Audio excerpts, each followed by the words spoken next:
जय हिंद दोस्तों, नमस्कार। स्वागत है आप सभी का आप ही का अपने YouTube परिवार में। दोस्तों, जितने भी एसएससी जीडी के एस्पिरेंट्स हैं उनके लिए आज का ये स्पेशल वीडियो होने वाला है एसएससी जीडी ज्वाइनिंग के ऊपर।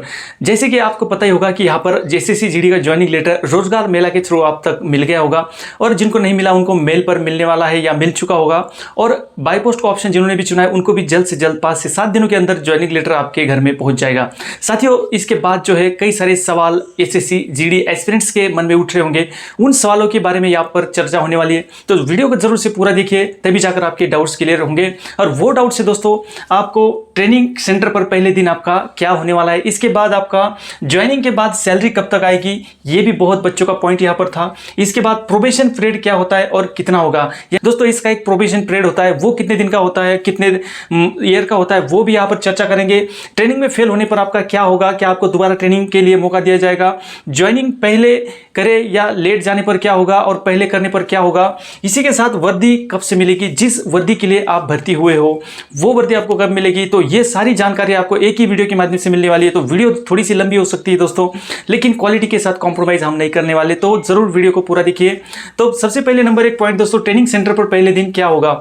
देखिए दोस्तों, आपको आपके जो ज्वाइनिंग लेटर मिला है वहाँ जो भी एड्रेस आपको दिया है, जो डेट आपको दी है, तो ज्वाइनिंग लेटर का सबसे पहले आपको बहुत 2 या 4 या 5 फोटोकॉपी करवा लेनी है। इनकेस आपका ज्वाइनिंग लेटर गुम हो जाता है तो आपके पास फोटोकॉपी होनी चाहिए। तो दोस्तों, ज्वाइनिंग लेटर की सबसे पहले फोटोकॉपीज करवा लीजिए। जो भी जरूरी डॉक्यूमेंट्स यहाँ पर दिए गए हैं, कैरेक्टर सर्टिफिकेट हो गया, आपने जो भी डॉक्यूमेंट वहाँ पर सबमिट किए हैं भर्ती होने के समय, पूरे डॉक्यूमेंट्स तैयार कर लीजिए, उनकी फोटोकॉपी अटेस्टेड, और उसी के साथ आपका जो डोमिसाइल सर्टिफिकेट है, इसी के साथ आपका कैरेक्टर सर्टिफिकेट बनवा लीजिए। तो ये सारे डॉक्यूमेंट्स क्लियर करवा लीजिए दोस्तों, ये आपको ज्वाइनिंग के समय बहुत जरूरी, सबसे पहले इन्हीं से आपकी शुरुआत होने वाली है। तो सबसे पहले ज्वाइनिंग जहां पर भी आपका ट्रेनिंग सेंटर दिया जाएगा, ट्रेनिंग सेंटर पर जाने के बाद आपका वहां पर जो आपका नजदीकी स्टेशन होगा वहां पर आपको या तो गाड़ी लेने के लिए वहां पर पहुंची होगी, या फिर आपको कोई ऑटो पकड़ के जो ट्रेनिंग सेंटर, जो भी कोई आपका कोर्स सेंटर होगा वहां पर पहुंचना होगा।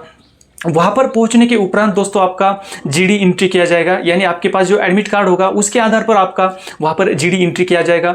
जो आपका वेरिफिकेशन होगा डॉक्यूमेंट्स का, उसके थ्रू वहां पर कंफर्म किया जाएगा कि वो पर्सन आप ही हो जो एसएससी के लिए चुने गए हो और आप पैरामिलिट्री फोर्स का एक सदस्य बनने के लिए तैयार हो। तो दोस्तों, वहां पर आपका आधार कार्ड, पैन कार्ड, जो भी वोटर आईडी कार्ड, जो भी आपका आईडी प्रूफ है वो साथ में रखिएगा जो आपने वहां पर सबमिट किया है, और आपका जो ज्वाइनिंग लेटर है उसके थ्रू आपका वहां पर जीडी एंट्री किया जाएगा। जीडी एंट्री करने के बाद दोस्तों वहां पर आपका एक एनसीओ मिलेगा, जो आपका एक रहने का, खाने का प्रबंध किस जगह किया गया है। आपको जाने के बाद चारपाई मिलेगा दोस्तों।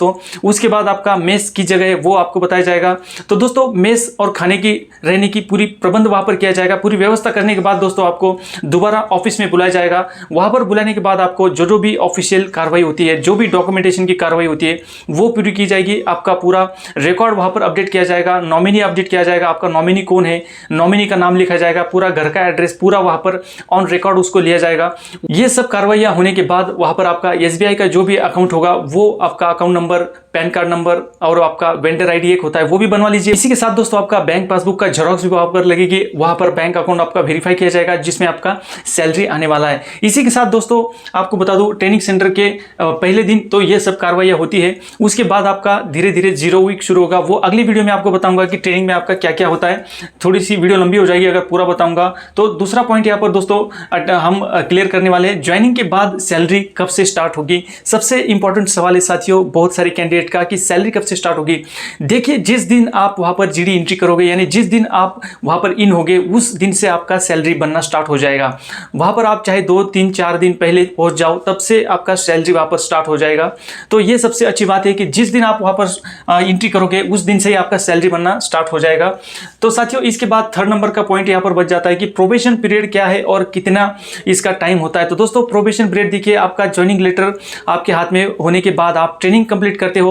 ट्रेनिंग में अगर आप अच्छी तरह से ट्रेनिंग पूरा करने के बाद आपको जो यूनिट दिया जाता है वहां पर जाने के बाद आपका प्रोविजन पीरियड होता है 2 साल का, यानी 2 साल, यानी आप पूरे लगा लीजिए ज्वाइनिंग से लेकर 3 साल तक का आपका अगर पूरा जो रहन सहन है, आपका जो डिसिप्लिन है वो अच्छा रहता है, आप अनडिसिप्लिन काम कोई नहीं करते हो, आपका कोई कैरेक्टर बिल्कुल ठीक है, आपका कोई कैरेक्टर सर्टिफिकेट में कोई शिकायत नहीं है, तो आपको यहाँ पर 3 साल के बाद परमानेंट किया जाता है दोस्तों। और फिर 10 साल तक आप जो है सेवा कर सकते हो। 10 साल के बाद अगर आप छोड़ के फौज जाते हो तो वहां पर आपको कोई पैसा नहीं देना पड़ेगा। लेकिन 10 साल के अंदर आप फोर्स छोड़ के जाते हो दोस्तों, तो वहाँ पर आपका 3 मंथ की सैलरी या ट्रेनिंग खर्च जो भी आप पर आया होगा, इसमें से जो अमाउंट ज़्यादा होगा मे बी वो आपका यहाँ पर चार्ज किया जाएगा। उसके बाद आप फोर्स छोड़ के जा सकते हो। 10 साल के बाद अगर जाओगे तो आपको ये चार्ज नहीं देना पड़ेगा, जो आपका पैसा जमा होगा एनपीएस में वो भी मिलेगा।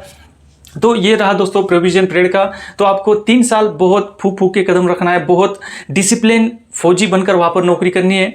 साथ में इसी के साथ 4 नंबर का पॉइंट है साथियों कि ट्रेनिंग में फेल होने पर आपका क्या होगा या आपके साथ क्या किया जाएगा। देखिए बहुत सारे बच्चे ऐसे होते हैं जो ट्रेनिंग में कहीं ना कहीं इंजर्ड हो जाते हैं। जब ऑप्टिकल साफ करोगे, दौड़ भाग करोगे, या आप कभी बीमार पड़ जाते हो, लंबे समय के लिए 2-3 महीने के लिए बीमार पड़ जाते हो, तो आपके साथ जो ट्रेनिंग है वो कंटिन्यू ट्रेनिंग करते हैं, तो आपको वहाँ पर अगली बैच में वहाँ पर मिलाया जाता है, आपको फेल नहीं किया जाता है। अगर आप मान लो इंजर्ड भी हुए तब भी आपको घर नहीं भेजा जाएगा, वहाँ पर आपका ट्रीटमेंट करा के नेक्स्ट जो बैच चलेगा ट्रेनिंग का उसमें आपको मिलाया जाएगा। तो ट्रेनिंग में आपको फेल नहीं किया जाएगा। इसमें टेस्ट होते रहते हैं, हर वीक में टेस्ट होता है, और एक 6 मंथ भी बाद भी एक टेस्ट होगा, और एक फाइनल टेस्ट भी होगा जब आपका ट्रेनिंग कंप्लीट होगा। आपका ट्रेनिंग 1 साल का होगा।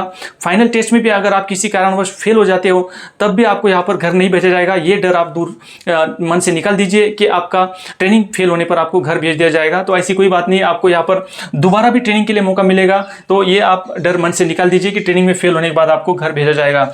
नेक्स्ट पॉइंट है साथियों, ज्वाइनिंग पहले करें या लेट करने पर क्या होगा। देखिए जैसे कि मैंने आपको पहले ही बताया, अगर आप थोड़े से 2-4 दिन 5 दिन पहले भी ज्वाइनिंग कर लेते हो तो इसमें कोई बड़ी बात नहीं है, बहुत अच्छी चीज़ है। आपकी सीनियरिटी उस डेट से शुरू होगी, इसी के साथ आपका पे भी उसी दिन से बनना शुरू होगा जिस दिन से आपने जीडी इन किया है। साथियों अगर आप रही बात, अगर आपने ज्वाइनिंग जो डेट दी है उसके बाद अगर आपने ज्वाइन किया है तो उस टाइम पर क्या होगा। तो देखिए आपके पास अगर कोई ऐसे डॉक्यूमेंट्स है जिस आधार पर यह मान लिया जाएगा कि आप वाकई में इस कारण से लेट हुए हो, तो आपको वहां पर कोई दिक्कत नहीं आएगी। 6 महीने तक आपका देखिए वहां पर जो सीट होता है वो रिजर्व रखा जाता है। 6 महीने के बाद आपका वो सीट वैकेंट किया जाता है। अगर आप किसी कारण से लेट भी हो रहे हो तो साथियों तो जरूर एक बार जो ट्रेनिंग सेंटर दिया है वहां पर रिपोर्ट करने के बाद वहां से आप आपका समस्या बताकर दोबारा से कोई डेट लीजिए, आपको जरूर वहां से छोड़ दिया जाएगा। तो ये रही साथियों, ज्वाइनिंग लेट करे या पहले करें, ये भी आपका पॉइंट दूर हो गया होगा। अब जो वर्दी जिसकी चाहत में आप भर्ती हुए हो, जिस वर्दी को चाहने के लिए पाने के लिए आप भर्ती हो दोस्तों, उस वर्दी के लिए आपका सवाल था कि आपको वो वर्दी कब मिलेगी। तो साथियों आपको बताना चाहूँगा, ट्रेनिंग समय पर आपको वर्दी तुरंत नहीं दिया जाएगा। हो सकता है आपका कुछ एक ऐसा मोमेंट आए जहाँ पर आपको वर्दी पहनने का मौका मिले, लेकिन जब तक आप पासिंग आउट नहीं होते हो तब तक आपको जो रियल वर्दी होती है, मतलब जो वर्दी ड्यूटी पर पहनी जाती है, वो आपको नहीं दी जाएगी। ट्रेनिंग समय का एक वर्दी अलग होता है, वो कपड़ा अलग होता है, वो आपको दिया जाएगा जब आप पासिंग आउट परेड पूरा ट्रेनिंग करने के बाद, जब आपको पासिंग आउट परेड करने के बाद, कसम परेड होने के बाद आपको वहाँ पर ट्रेनिंग के बाद आपको जो वर्दी होता है वो वर्दी आपको प्रोवाइड कराया जाएगा। इसी के साथ दोस्तों बात करेंगे कि आपका जो किट होता है, ट्रेनिंग किट, वो कब इशू होगा। जैसे आपने ज्वाइनिंग कर दी ट्रेनिंग सेंटर में तो 8 से 10 दिनों के अंदर वहाँ पर आपको एक ट्रेनिंग किट इशू होगा जिसमें बहुत सारी चीज़ें आपको मिलेगी, ज़रूरत का सामान मिलेगा, एक ट्रंक मिलेगा। तो ये सारी चीज़ें आपको वहाँ पर जैसे ही आप ट्रेनिंग सेंटर जाओगे तो आपको मिलना स्टार्ट हो जाएगी। तो दोस्तों ये कुछ एक पॉइंट थे जो बहुत सारे एस्पिरेंट जो भी एसएससी जीडी के कैंडिडेट है जो अभी सिलेक्शन हुए हैं उनका मन में ये सवाल था। तो जिन जिन बच्चों के कमेंट आए उनका मैंने लगभग पूरे सवालों को जवाब देने का यहाँ पर प्रयास किया है। आशा करता हूँ ये सारे पॉइंट्स भी आपके क्लियर हो गए होंगे। अगर कोई पॉइंट बच भी जाता है तो आप कमेंट बॉक्स में जरूर लिखिएगा, आपके सवालों के जवाब देने का मैं पूरा प्रयास करूंगा। तब तक के लिए दीजिए आपके फौजी भाई को इजाजत। मिलते हैं अगले किसी नेक्स्ट वीडियो में, तब तक ख्याल रखिएगा। जय हिंद, वंदे मातरम।